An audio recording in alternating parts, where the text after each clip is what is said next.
Glória a Deus. Oh, benção. Domingo maravilhoso. Os irmãos chegando. Todos reunidos para adorar ao Senhor. Sejam bem-vindos, bem-vindas em nome de Jesus. Que tenham tido e continuem tendo um ótimo domingo abençoado, na paz do Senhor. Amém? Glória a Deus. Que estejam todos bem, que o Senhor os renove e fortaleça nessa hora. Amém? Quantos estão felizes de estar reunidos aqui para adorar ao Senhor, para cultuar o nome dEle, para adorar, para receber a palavra de Deus no coração? Aleluia, glória a Deus, amém. Boa noite a todos, amém, aleluia, glória a Deus, que bênção, não é? Vamos começar nosso culto então, adorando ao Senhor. Onde você estiver, prepara aí o seu ambiente para você poder estar bem atento, bem concentrado, totalmente voltado para a presença de Deus, amém? Vamos orar? Meu Deus querido, obrigado, Senhor, por cada vida que está ou estará, Senhor, participando conosco deste culto, neste domingo maravilhoso. Obrigado, Senhor. Nós queremos, ó Pai, permitir que a Tua luz brilhe no nosso coração, todo o nosso ser, ilumine a nossa alma.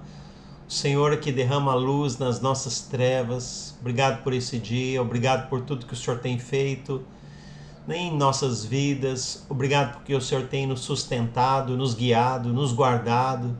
Oh Deus, obrigado, Senhor. Queremos continuar crescendo em comunhão contigo, Senhor Deus, em intimidade, ouvindo a Tua voz, sendo guiados, sendo transformados pelo Senhor.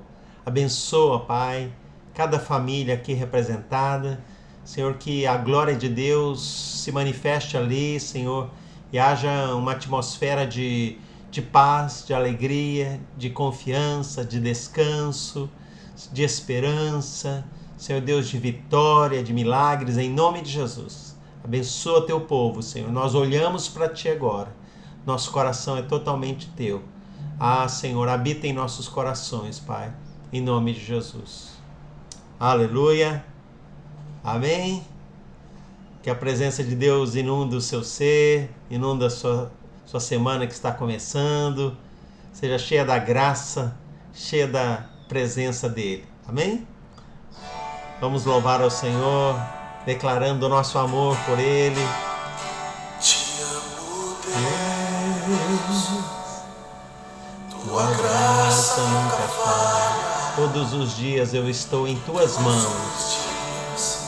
Eu estou em Tuas mãos. Desde quando me levanto? Desde quando me levanto até eu me deitar, eu cantarei A bondade de Deus. És fiel em todo tempo. Em todo tempo Tu és tão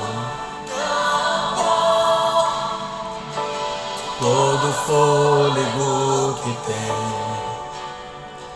eu cantarei Da bondade de Deus. Tua doce voz que me guia em meio ao fogo, na escuridão. na escuridão. Tua presença me consolta. Eu sei que és meu Pai E amigo és. e amigo és. Eu devo dar bondade de Deus. És fiel em todo tempo. És fiel em todo tempo. Em todo tempo Tu és bom. Em todo tempo Tu és tão bom. Com todo fôlego Eu cantarei da bondade de Deus. a bondade de Deus. És fiel em todo tempo. Em todo tempo tu és tão bom. Em todo tempo tu és tão bom. Com todo fôlego cantarei a bondade de Deus.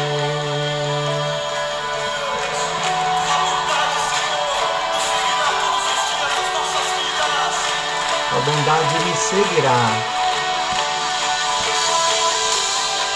A bondade me seguirá, Senhor. Bondade me seguirá, Senhor. A ti dou meu ser, entrego tudo a ti.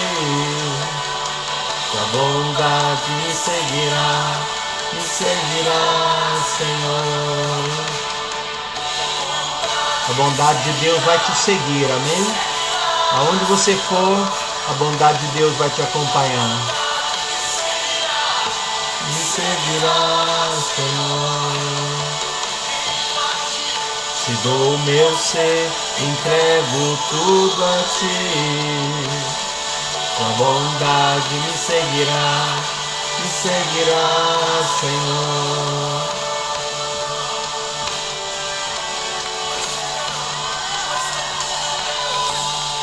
És fiel em todo tempo. Em todo tempo tu és tão bom. Com todo fôlego que tem, eu cantarei a bondade de Deus. És fiel em todo tempo. Em todo tempo tu és tão bom. Com todo fôlego que tem, todo coração eu cantarei a bondade de Deus. Amém. Glória a Deus. Quantos podem cantar da bondade de Deus? Ele é fiel, que a bondade de Deus vai te acompanhar todos os dias. Amém? Salmo 23 fala sobre isso, né? Amém? Todos estão bem?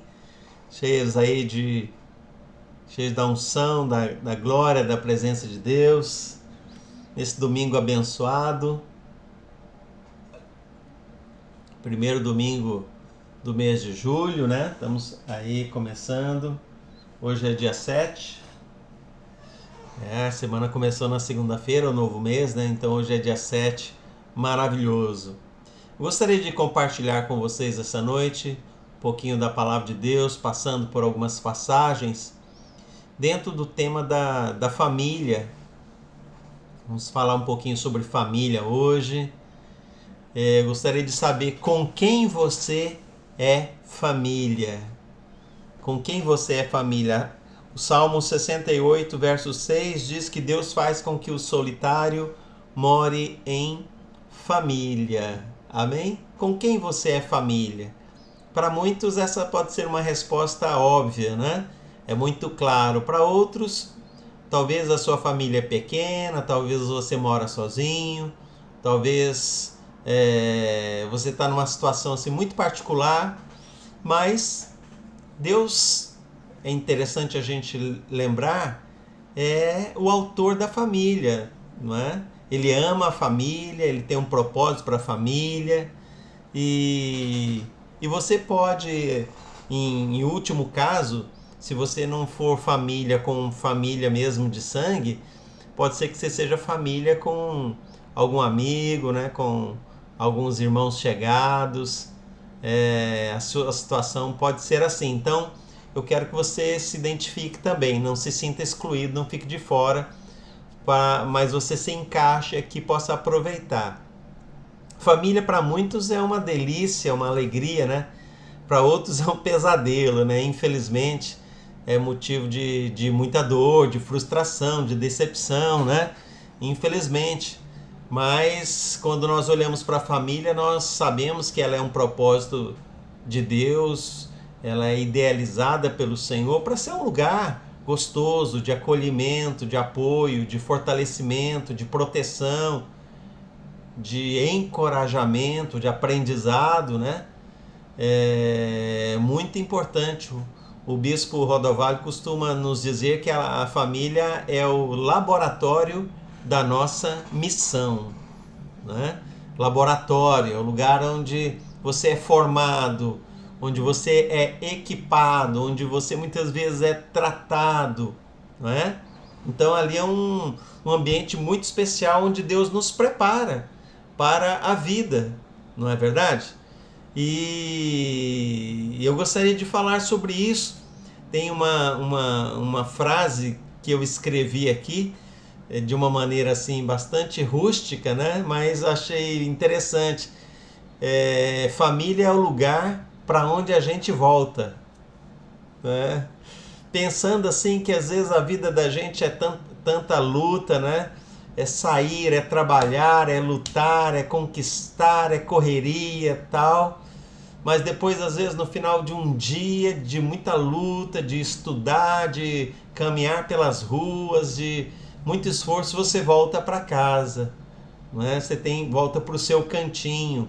E normalmente há ali pessoas com quem você se encontra, né? Sem esquecer daqueles que às vezes nem saíram de casa. Pode ser pessoas que às vezes ficam ali mais em casa, né? Mas as pessoas voltam para você, não é verdade? Então, família é o lugar para onde a gente volta ou onde as pessoas voltam para você, onde vocês se reencontram, né? E é muito importante que a gente possa, então, entender isso, saber da importância da família, o valor que Deus dá à família e que nós possamos valorizar a família que temos, muitas vezes com limitações, com características às vezes de dificuldade também, mas com a importância fundamental nas nossas vidas. E é importante também que a gente possa ter em mente, né, que essa família, nós precisamos lutar por ela. Eu me lembro de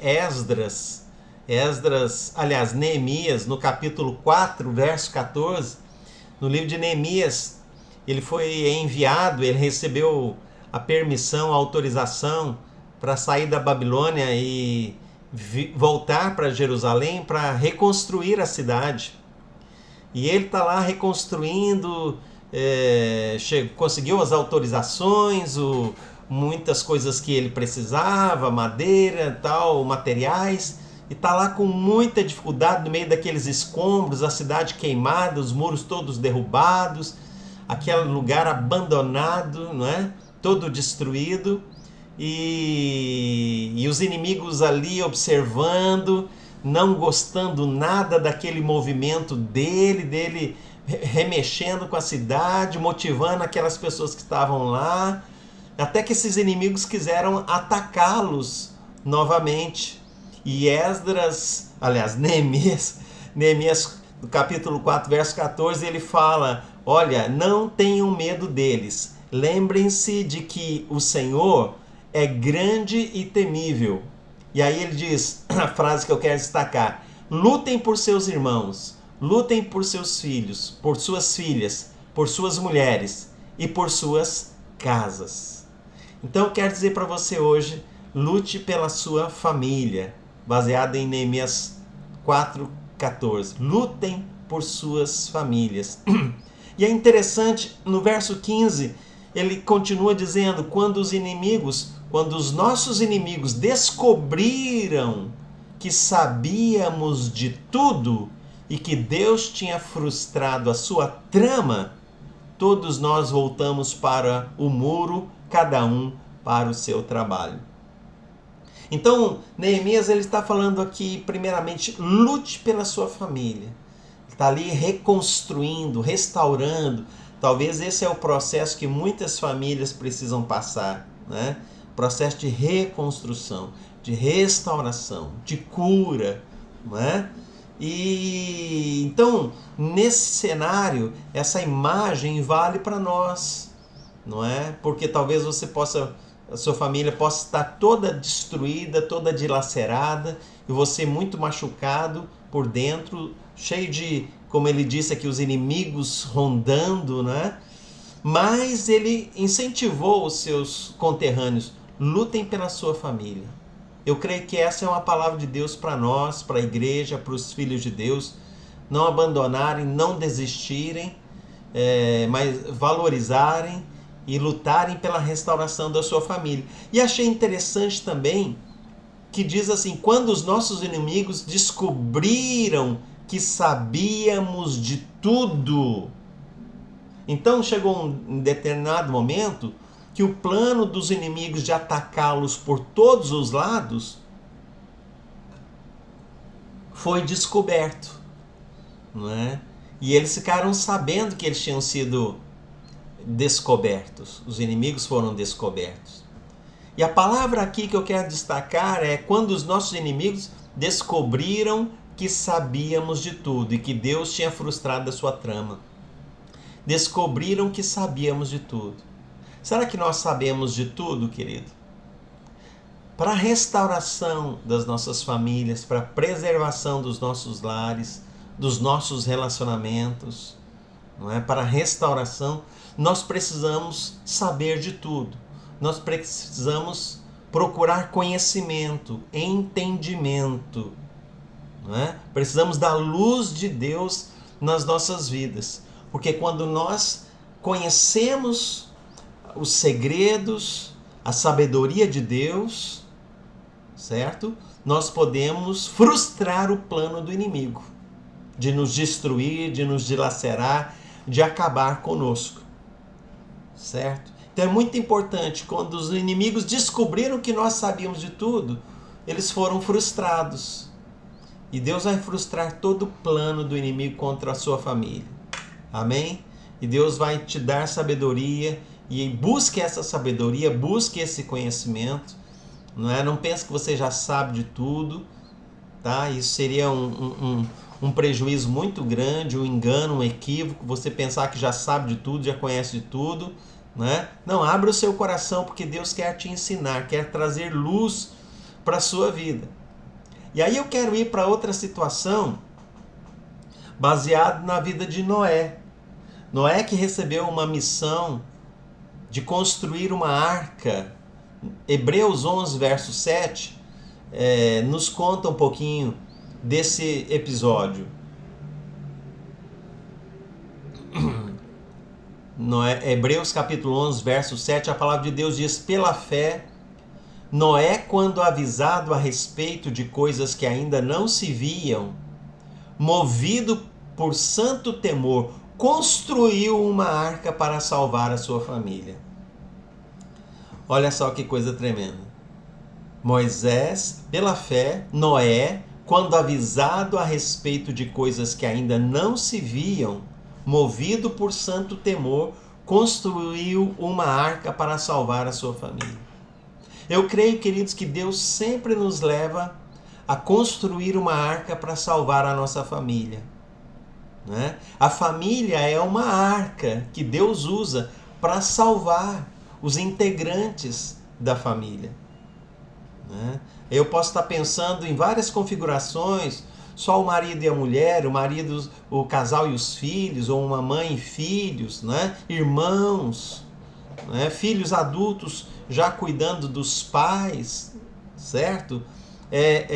Pais com netos, né? Avós com netos, várias configurações. Eu não sei qual é a sua realidade, mas vamos pensar isso no sentido mais amplo. Deus instruiu Noé para ele construir uma arca, certo? Aquela embarcação, uma estrutura. E dentro daquela estrutura ele ia salvar a família de Moisés. Né? Então Deus nos leva, isso é uma figura para nós, que Deus está nos levando, Deus sempre está nos conduzindo para construirmos também essa arca num certo sentido. E essa arca é um ambiente um ambiente de relacionamentos, de convivência, de aprendizado, de troca de experiências, que pode ter uma qualidade boa ou ruim, uma qualidade satisfatória ou não. Ela pode ser um ambiente positivo ou negativo, dependendo da maneira como nós lidamos, como nós nos posicionamos, dependendo dos materiais, dos ingredientes que nós utilizamos ali. Certo? No texto de Neemias eu falei que quando os inimigos souberam que nós tínhamos descoberto o plano, que nós sabíamos de tudo, né? Então nós temos que saber. Nós temos que saber. Para construir uma arca, nós temos que saber. Existe necessidade de termos um conhecimento. Tá? É um conhecimento que pode ser natural, um conhecimento da vida, mas um conhecimento também trazido da palavra, dos princípios da palavra, do temor do Senhor. Você veja aqui que Moisés, aqui ele foi movido por santo temor. Movido por santo temor, né? Outra tradição diz assim, sendo temente a Deus, mas melhor aqui, movido por santo, Deus moveu o coração dele de tal maneira, e ele construiu aquela arca. Numa versão parafraseada, está escrito assim, pela fé, ao ser avisado divinamente sobre coisas que ainda não via, Noé levou isso a sério e construiu a arca para salvar a sua família. Né? Parafraseado porque é uma interpretação, uma maneira de uma compreensão que a pessoa tira daquele texto original. Né? E eu gosto muito dessa maneira, dessa percepção aqui. Aquilo que ele foi instruído, aquilo que ele ouviu de Deus, ele levou a sério. Noé levou isso a sério. E é uma frase muito forte que se você puder anotar ou guardar, memorizar no seu coração. Nós abençoamos nossa família quando levamos a sério os avisos de Deus. Tá? Anote isso aí. Nós abençoamos a nossa família. Nós somos abençoados. Eu sou abençoado quando eu levo a sério os avisos de Deus. Imagina, Noé foi avisado de coisas, como a palavra diz aqui, de acontecimentos que ainda não se viam. Era algo inédito, estranho. Podia não parecer sentido. Inclusive essa arca foi construída durante muitos anos. Não é? Uma coisa que é aparentemente lenta, é um processo. E assim é a formação das nossas famílias. Né? É um trabalho para a vida toda, que ocupa boa parte da nossa vida. Certo? E Deus vai nos avisando, Deus vai nos ensinando, nós vamos adquirindo conhecimento, nós vamos tendo experiências, vamos escolhendo o material de qualidade, retirando o que não é bom, aprendendo a nos relacionar, a construir esses relacionamentos. E ele levou o aviso de Deus a sério. Você é abençoado quando leva a sério os avisos de Deus. Moisés não levou na brincadeira, como muitos não levaram a sério. Moisés avisou isso para que mais pessoas pudessem ser beneficiadas. Mas os outros ridicularizaram, brincaram, desprezaram, não é? E eles não levaram a sério, mas Noé levou a sério o aviso de Deus. E você é abençoado quando você leva a sério o aviso de Deus. Esse Noé não era um homem perfeito. Ele não era um homem perfeito. Mas mais importante, querido, do que ser perfeito, que nós não somos mesmo, é pelo menos nós sermos coerentes. Pensando num casal com filhos, nossos filhos são até capazes de compreender nossas falhas, nossas imperfeições. O que é difícil e destrói muito a vida dos filhos é quando um pai ele não tem coerência. E pensando principalmente naqueles que já são cristãos, que já servem a Deus, é assim, é como se fosse uma vida dupla. né? A pessoa vive uma vida na igreja, tem um comportamento na igreja, mas dentro do lar, dentro de casa, com os filhos, com a esposa, é incoerente, é incompatível. É como se fossem duas pessoas, duas versões, certo? Então isso, os filhos que vão crescendo, eles não suportam, não aceitam, não são capazes de assimilar isso, porque isso é uma loucura, não é? E isso destrói um lar, destrói uma família, impede que seja desenvolvido ali um ambiente de confiança, de segurança, né? Então, para a construção dessa arca, Deus usa pessoas comuns. Podem até ser pessoas que têm fraquezas, e são pessoas que têm fraquezas e imperfeições, mas estão com um propósito firme, aprendendo, crescendo, com o temor do Senhor, levando a sério os avisos de Deus. E quem leva a sério os avisos de Deus não é entrar por um ouvido e sair pelo outro, mas ele procura aplicar, praticar, se exercitar, não é? Naquela formação, naquela construção daquela arca para salvar a família, não é? Outra figura que eu quero trazer para continuar nosso entendimento aqui, crescendo no nosso entendimento, querido, foi o caso de Obed-Edom. Obed-Edom foi aquele homem onde a arca de Deus foi colocada, a arca da aliança foi depositada durante 3 meses na sua casa. Davi depositou a arca da aliança, não é, na sua casa durante 3 meses. Davi estava começando, ele tinha sido ungido rei, e ele queria trazer para a cidade de Davi, a cidade do seu governo, a arca da aliança, que tinha estado, né, distante, numa outra casa lá de Abinadab, durante mais de 20 anos. E não acontecia nada naquele lugar. E quando Davi foi iniciar o reino dele, ele entendeu que precisava da presença de Deus. Que o reino dele, para ser bem sucedido, precisava da presença de Deus representada por aquela arca.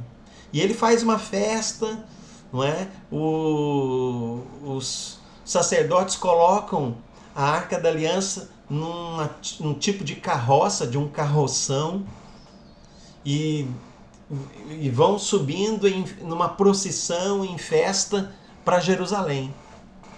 E em determinado momento, a altura ali do caminho, os bois que estão carregando, que puxando aquela carroça, eles tropeçam, e uma das pessoas, vai proteger para a arca não cair daquele carroção, e a Bíblia diz que naquele momento ele foi fuzilado, né?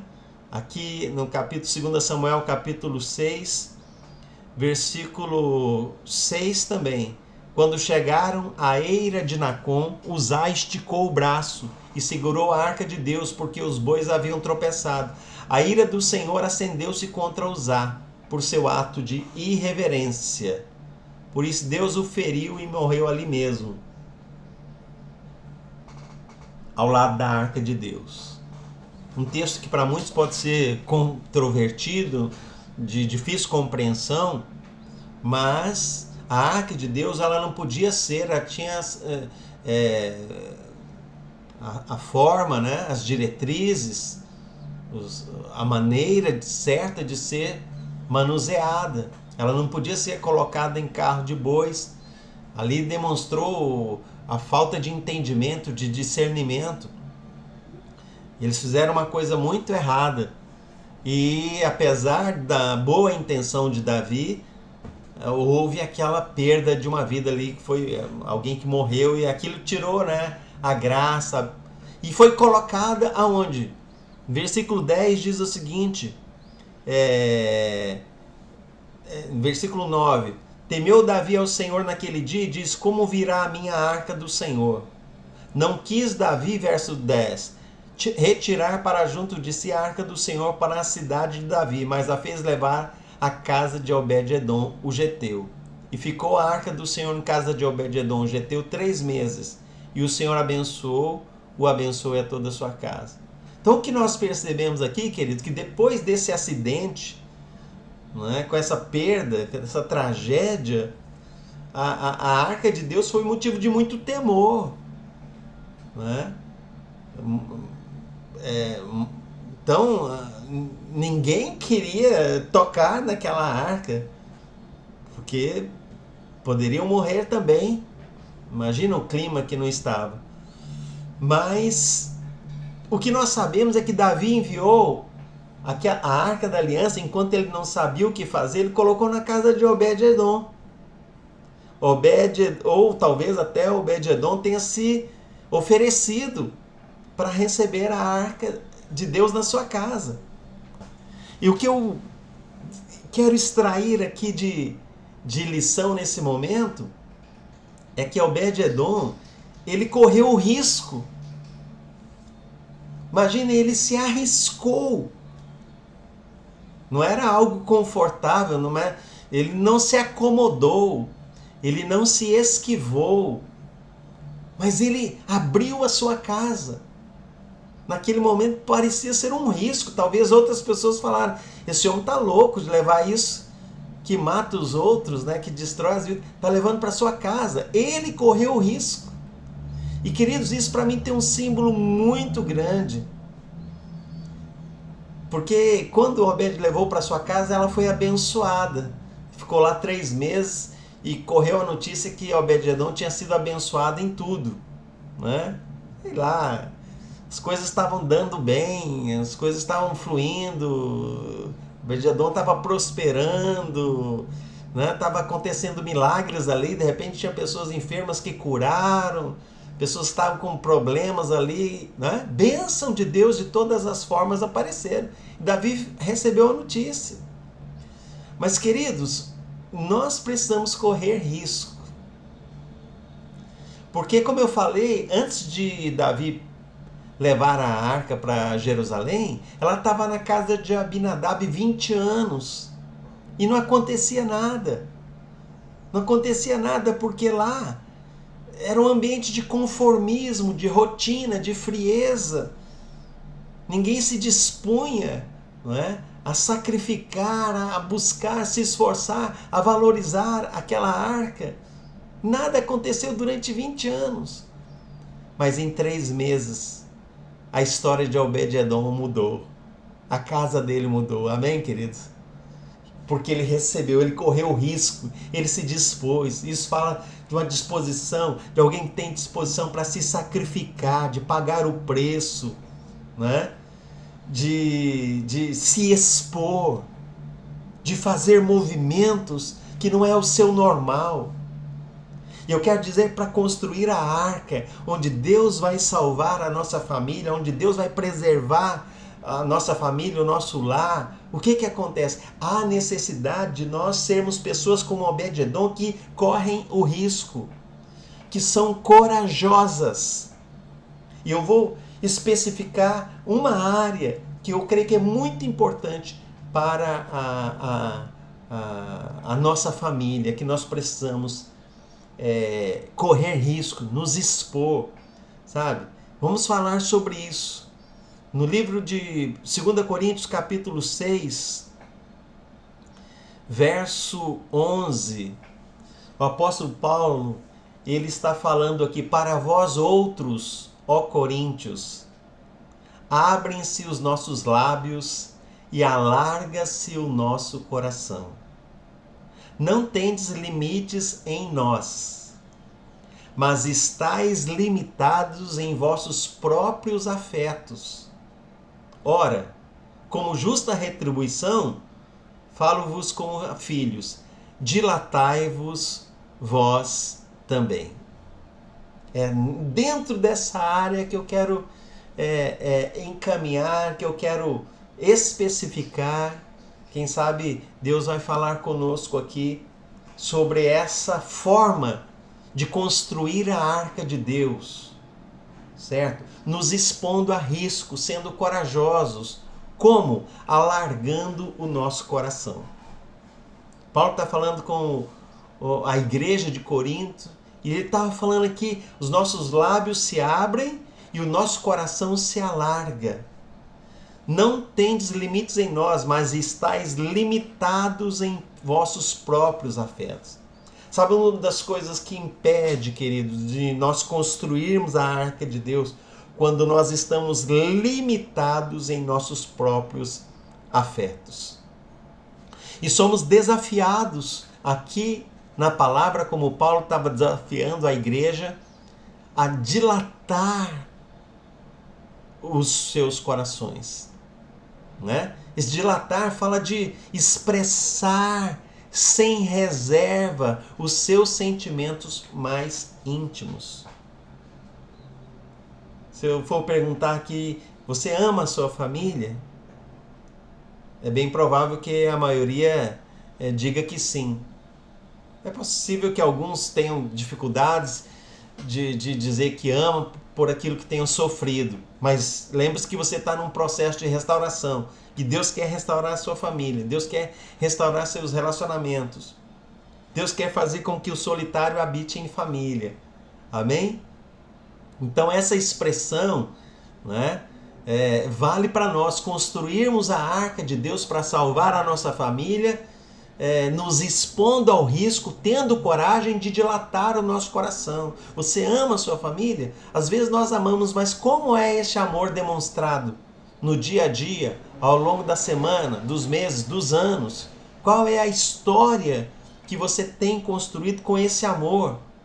Pai, mãe, irmãos, né? Filhos, certo? Como é que é um relacionamento? Porque às vezes, queridos, nós mesmos cristãos, às vezes podemos ser tão ásperos, tão rudes no relacionamento, a maneira de conversar, de falar uns com os outros, né? Tão ácidos, tão críticos.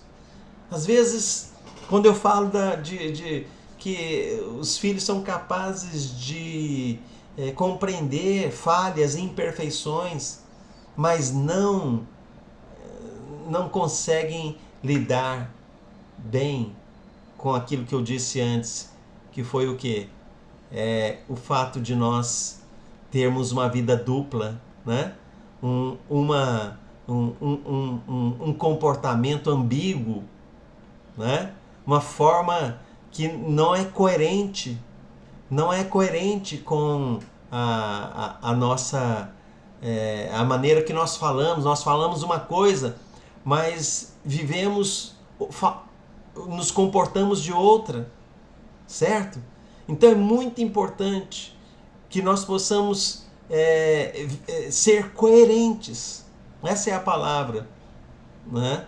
Nossos filhos, eles são capazes de lidar até com imperfeições e falhas, mas não com a incoerência, não é? E nós às vezes amamos nosso coração, amamos a nossa família, mas nós precisamos extrair aqui dessa mensagem de Paulo a Coríntios, capítulo 6, 2 Coríntios 6, dilatar o nosso coração, certo? Sermos pessoas que realmente expressam este amor. O ambiente familiar não pode ser um ambiente para exploração, para sobrecarregar os outros e ficar mais leve para o meu lado. Um ambiente pouco sociável, pouco amigo, sem afetos. Dessa maneira o coração não está dilatado, ele está estreito. Como é que está o seu coração dentro da sua casa? É um coração dilatado ou é um coração estreito? Nós precisamos aprender a correr o risco. E quando eu falo de correr o risco, ser corajoso para amar, para demonstrar o amor, dilatar o coração, quem tem dificuldade com isso vai sentir uma certa palpitação, vai sentir uma certa ansiedade, né? Porque às vezes tem dificuldade de se expressar, de ser afetuoso.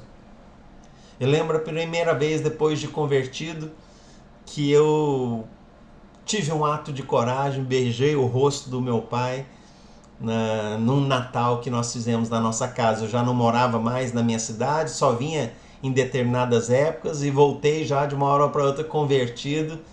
E meu pai era uma pessoa que eu sempre ficava arranhando, né? Aquela coisa de adolescente e rebelde e tal, mas eu me converti, eu entendia que tinha que ter uma coisa diferente. Lá aproveitei um ambiente de Natal, dei um abraço nele, dei um beijo nele, falei que eu amava, e qual foi minha surpresa que ele também me beijou no rosto, e foi um momento marcante, né, para mim. Aí se tornou comum da gente fazer depois, quer dizer, quebrou um gelo, né? O coração dilatou, é, corri o risco, tive coragem, certo? Levei a sério os avisos de Deus. E nossos relacionamentos que eram destruídos, então se tornou muito próximo, com muita liberdade, com muita confiança. Nós precisamos correr o risco, queridos. Nós precisamos levar a sério os avisos de Deus para construir a arca, né? Nós precisamos dilatar o nosso coração, nossas emoções. Você precisa superar essa palpitação, essa ansiedade às vezes, esse medo, essa vergonha, o orgulho, né? E começar a falar coisas que nós não falávamos, palavras afetuosas, palavras de carinho, palavras de elogio, num ambiente que às vezes só era crítica, só era... É muito ruim isso, queridos.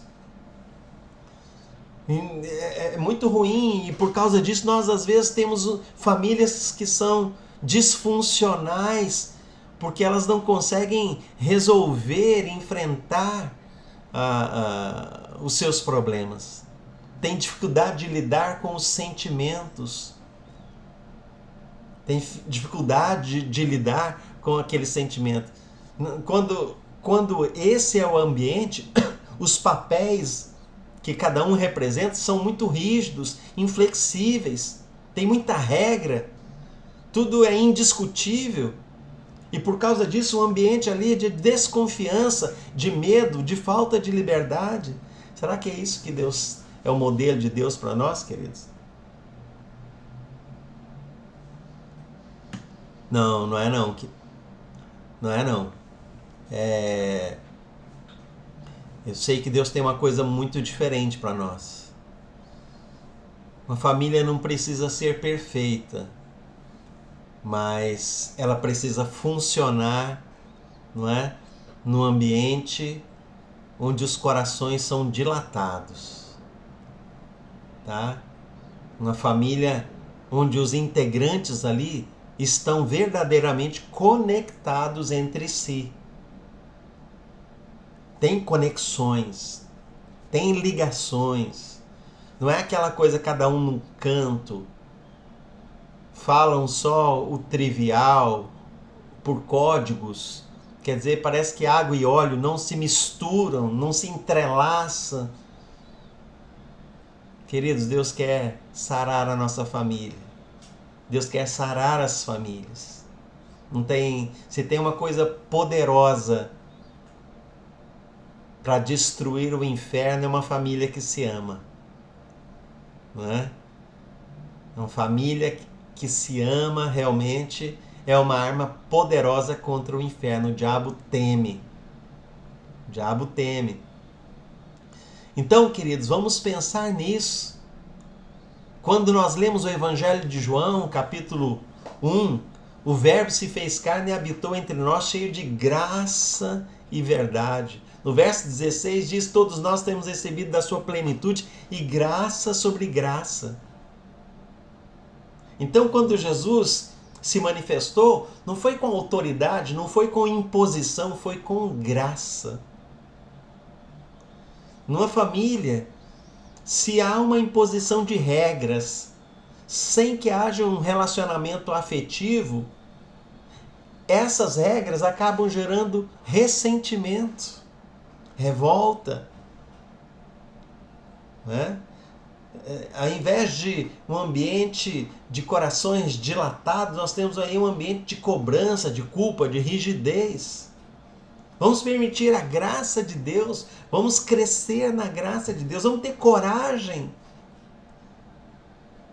Vamos arriscar, vamos sair do nosso comodismo, da nossa posição e dilatarmos nosso coração, exercitarmos nossos músculos emocionais. Salmo 45, verso 2, maravilhoso, diz assim: Tu és o mais formoso dos filhos dos homens, nos teus lábios se extravasou a graça. Oh, queridos, precisamos trazer isso para nossa...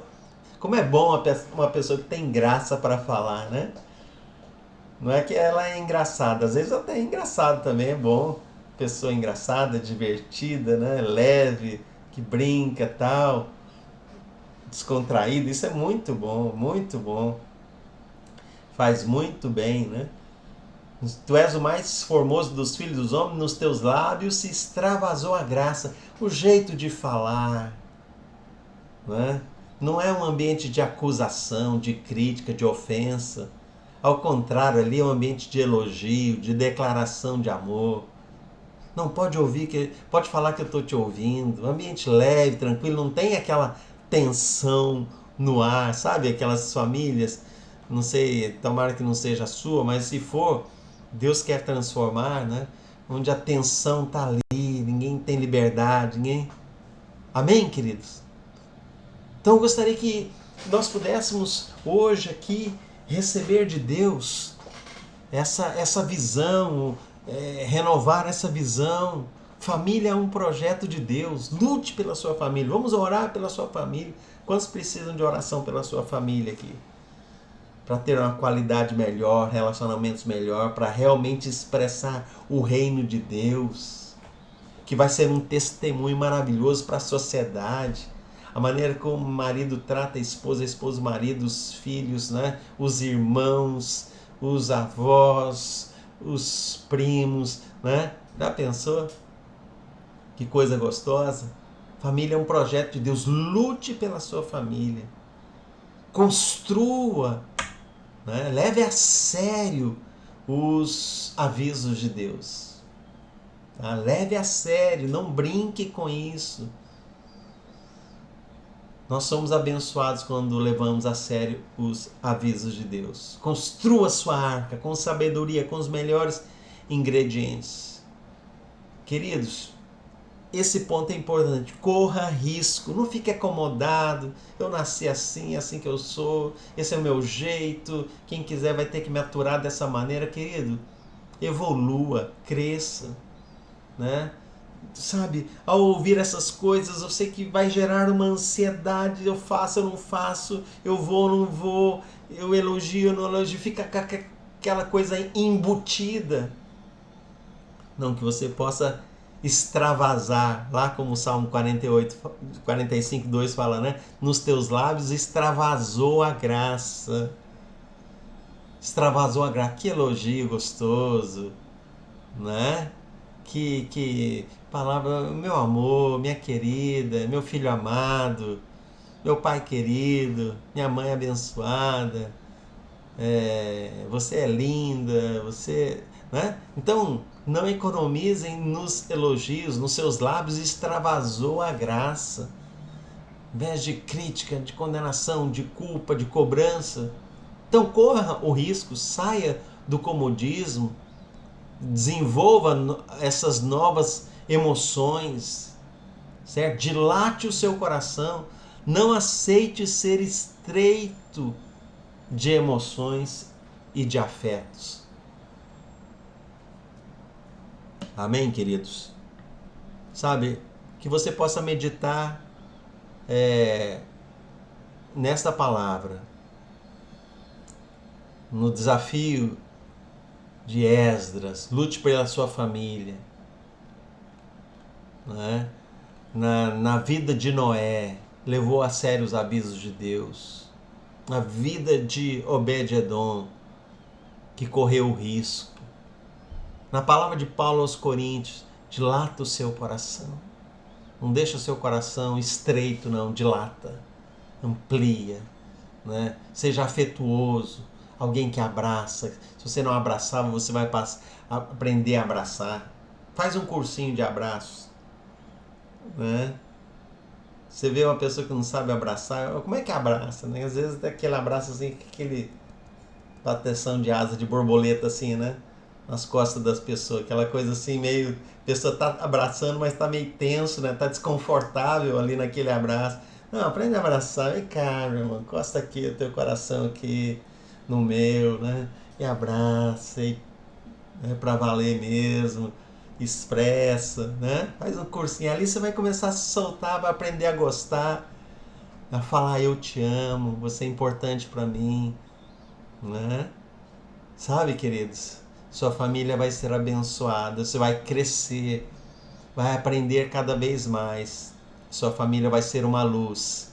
E o nome do Senhor vai ser o que? Glorificado através da sua vida.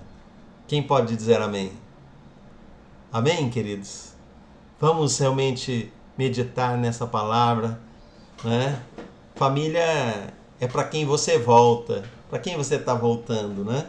Talvez alguns podem até, em alguns casos, moram sozinhos, mas de vez em quando reúnem, encontram com seus familiares, né? Como é que é o ambiente?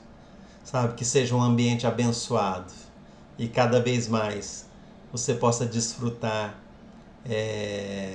de um lugar, de um ambiente gostoso, livre, sem cobrança, sem culpa, de amor, onde o seu coração está cada dia mais dilatado, você está crescendo e experimentando o melhor de Deus para você e para os seus queridos familiares. Amém, queridos? Em nome de Jesus. Pai, em nome de Jesus, esta noite nós oramos que o Senhor possa tomar nossos corações e nos tornar pessoas ousadas, Senhor, pessoas que vão dilatar os seus corações. Não vão aceitar os corações viverem estreitos, mas que sejam afetuosos, amorosos, cheios de elogio, de incentivo, de encorajamento, de apoio. Senhor, quando assuntos sérios forem tratados, o respeito predomine. Pai, que nós possamos, nem que durem os anos, como Noé, que construiu aquela arca durante muitos anos.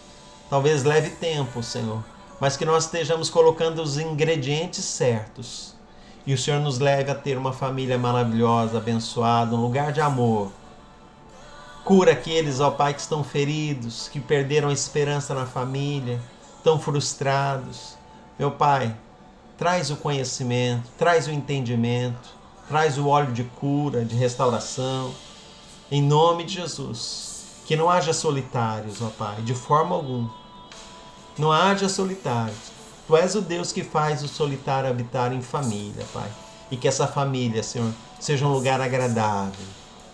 Seja um lugar, Senhor Deus, gracioso, um lugar de alegria, um lugar de amor, um lugar onde a Tua graça flui, Pai, cada vez mais, para a glória de Deus. Amém. Aleluia. És fiel em todo tempo. Em todo tempo Tu és tão bom, com todo o fôlego que tem. Cantarei a bondade de Deus. És fiel em todo tempo. Em todo tempo Tu és tão bom, com todo o fôlego que tem. Cantarei a bondade de Deus. Amém, meus queridos. Que Deus abençoe a sua vida, abençoe os dízimos, as ofertas, os parceiros de Deus que estão sendo entregues. Meu Pai, abençoa, Senhor Deus, essas vidas, abençoa essas casas, abra as janelas dos céus, Pai, que haja abundância, provisão. E, Senhor, que esse tempo de agora seja um tempo de dilatar o coração, que haja cura nos lares, que haja, Senhor Deus, coragem para, Senhor, enfrentar os riscos, e sair do comodismo emocional em que nós estávamos presos, Pai. Abençoa teus filhos, abençoa a tua igreja, dá-nos uma semana cheia da tua presença, em nome de Jesus. Amém.